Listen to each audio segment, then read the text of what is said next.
વિસાવદરના ધારાસભ્ય શ્રી ગોપાલ ઇટાલિયાજીને હું સંબોધન કરે.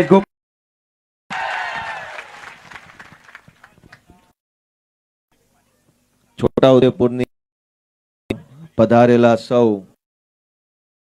યુવાનો, માતાઓ, બહેનો, અલગ અલગ ગામના તાલુકા પંચાયતની સીટ પરથી ચૂંટાયેલા સભ્યો, જિલ્લા પંચાયતના સભ્યો, જે કંઈ પણ આપણા આગેવાનો છે, બધાયનો હું પહેલા તો ખૂબ ખૂબ આભાર વ્યક્ત કરું છું કે આમ તો આ વરસાદ ચાલુ જેવું છે તેમ છતાંય આટલા ઉત્સાહ સાથે તમે બધા આવ્યા છો અને અમારી વાત સાંભળી રહ્યા છો, એ બદલ સૌને મારા પ્રણામ.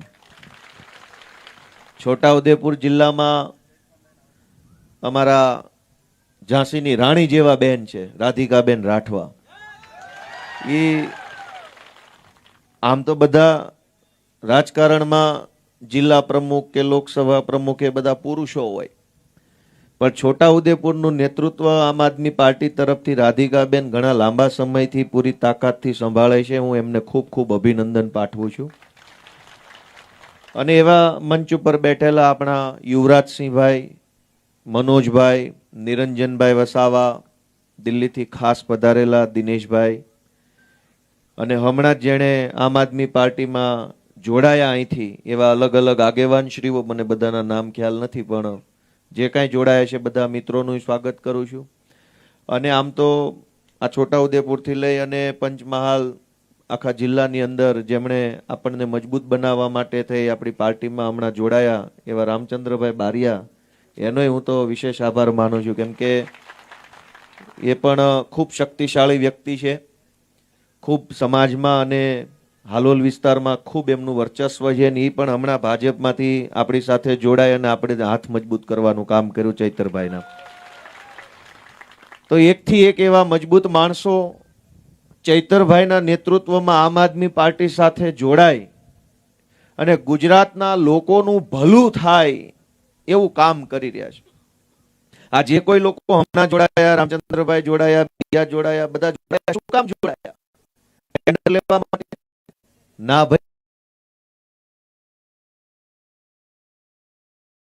ના, લેવા માટે ના ભાઈ ના, પૈસા ખાવા માટે ના ભાઈ ના. આ તો વિરોધ પક્ષ છે, આ તો પોલીસ દંડાક મારી જાય છે. આ બધાય લોકો ચૈતરભાઈના નેતૃત્વમાં આમ આદમી પાર્ટી સાથે શું કામ જોડાયા?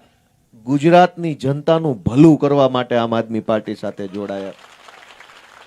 પૈસા ખાવા હોય, ગ્રાન્ટ જોતી હોય, ટેન્ડર જોતા હોય, કોન્ટ્રાક્ટ જોતા હોય, બંગલા ગાડી જોતું હોય તો ક્યાં જોડાવાય? ભાજપમાં જોડાવાય. પણ જે ભાજપ છોડી અને આપમાં જોડાય તો સમજી લેવાનું કે આ ગુજરાતના છેવાડાના માણસોનું કંઈક સારું કરવા માટે આવ્યા છે. અને ચૈતરભાઈના નેતૃત્વમાં હજારો લોકો અહીંયા આમ આદમી પાર્ટીમાં જોડાઈ રહ્યા છે. એનાથી ભાજપને ગમ્યું નહીં કે આમને આમ ચૈતરભાઈની પાછળ લોકો જોડાતા જાય તો ભાજપ વાળાની શું હાલત થાય, એટલે ડરીને ચૈતર વસાવાને જેલમાં પુરાવાનું કામ કર્યું છે. તમે વિચારો કે કેટલાય વર્ષો પછી એક તો એવો નેતા મળ્યો કે જે આપણી વાત રોજ બોલે. એની પાર્ટીની વાતો કરનારા નેતા તો જથ્થાબંધ છે. રોજ જાગીને મોદી મોદી દાંતણ કર્યા વગર ચોંટે છે. પોતાનું તે મન કી બાત ને ધન કી બાત ને ધન ધના ધન કી બાત ને આવું બધું ઠોક ઠોક કરે.